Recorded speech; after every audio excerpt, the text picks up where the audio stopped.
The majority of people have actually a lack of bone throughout their jaw. So when a tooth is lost, there's often a deficiency.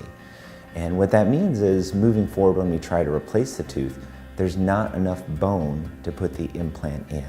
And what we are able to do with bone grafting is create new jawbone that's the patient's own bone, not someone else's, but the patient's own bone in an area where they previously didn't have any. And that allows us to, again, place the implant exactly where it needs to be so that that patient can leave the office with a tooth that looks and functions naturally. When we're trying to build new bone for a patient, we have a couple of different choices to make. One of the ones, which is probably the gold standard, it's been around for 30 years, is to use cadaver bone or bone from another human donor.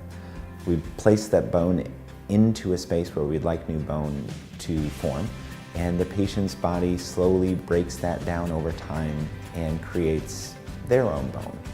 More recently, there's been a product developed that will actually allow us to actively engineer bone instead of passively allow it to form.